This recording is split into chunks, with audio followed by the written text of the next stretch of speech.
ছবিতে দেখা যায় একজন লোক এবং দুটি বাচ্চা তাদের জিনিসপত্র আসবাবপত্র নিয়ে বাসা চেঞ্জ করছে। তাদের ফ্যামিলিতে মাত্র 4 জন মানুষ, একটা বড় মেয়ে যার নাম সাশা এবং ছোট মেয়ে এবং মা বাবা। মা হসপিটালে অ্যাডমিট, সে অনেকদিন ধরে অসুস্থ, তাই তারা বাসা গ্রামে শিফট করছে। ছবিতে দেখা যায় তারা অলরেডি তাদের ডেস্টিনেশনে পৌঁছে গেছে, তাদের গ্রামের বাড়িতে, যেখানে দেখা যায় তাদের গ্রামের বাড়িটি ভাঙাচোরা এবং অপরিষ্কার হয়ে আছে, যেটা তাদের পরিষ্কার করতে হবে। যাওয়ার সময় তারা তাদের নেইবরদের দেখতে পায় এবং পরিচিত হওয়ার চেষ্টা করে। তো তারা বাসায় পৌঁছে দেখতে পায় যে তাদের বাসা তো প্রচন্ড ভাঙাচোরা, কিন্তু তারা তারপরও হ্যাপি ছিল এবং তাদের ঘর গোছানোর কাজে লেগে যায়। তার বাবা তাকে বলে যে পিছনের দরজাটা খুলে দিতে। সাশা সেখানে পিছনের দরজা খুলতে যায় এবং দরজা খোলার পরে দেখে যে অনেক পোকামাকড় সেই ঘরে রয়েছে, যা তারা আগে কখনো দেখেনি। এটা তারা তাদের বাবাকে বলে। তার বাবা বিশ্বাস করে না এবং তারা আবার দেখতে যায়। সেখানে দেখে যে আবার সেই পোকামাকড়গুলো, কিন্তু তারা কিভাবে যেন নিমিষেই মিলিয়ে যায়। পরে তাদের দাদি আসলে তারা তাদের দাদিকে এই কথা বলে। তাদের দাদি বলে যে এটা কোনো পোকামাকড় না, এটা হলো অতৃপ্ত আত্মা, এটা সবাই দেখতে পায় না। তার দাদিও ছোটবেলায় দেখতে পেয়েছিল। তারা যদি লাকি হয় তাহলে তারা আবারও এটা দেখতে পাবে।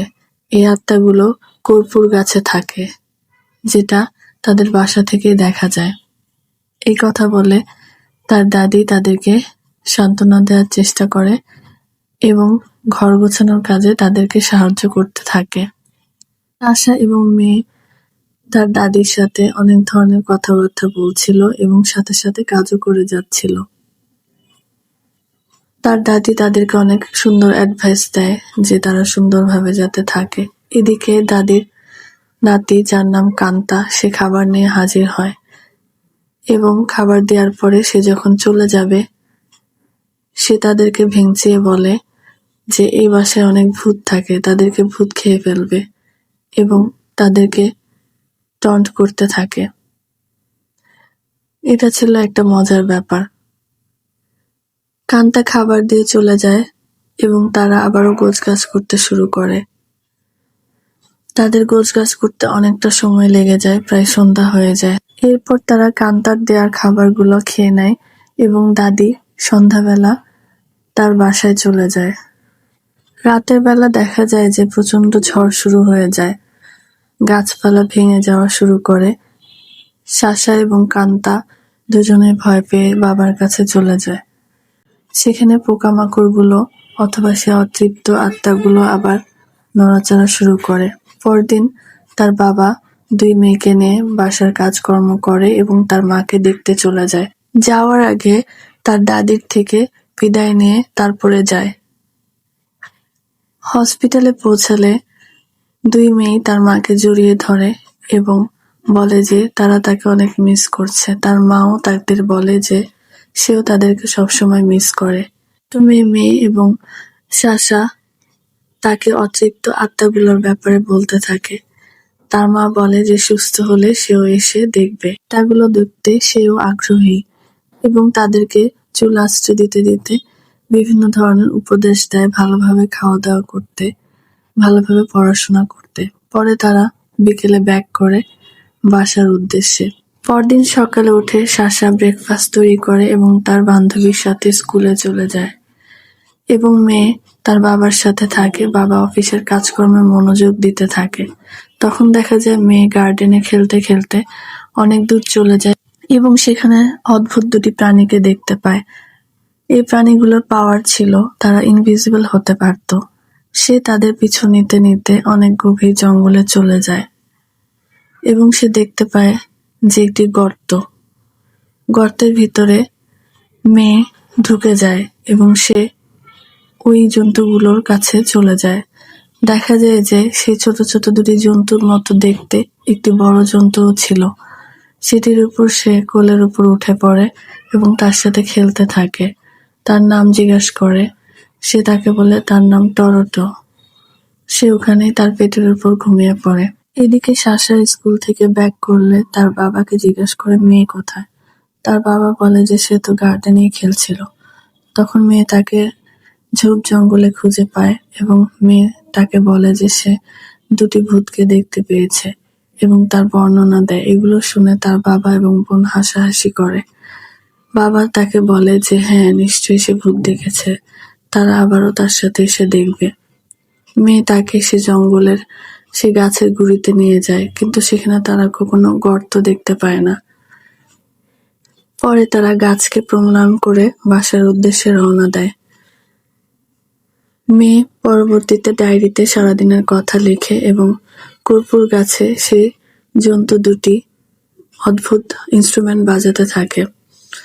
পরদিন দেখা যায় যে সাশা তার দাদির কাছে মেয়েকে রেখে স্কুলে যাবে, কিন্তু তার দাদি মেয়েকে সাশার কাছে নিয়ে আসে এবং বলে সে তার কাছে থাকতে চাচ্ছে না, সে তার স্কুলে থাকবে।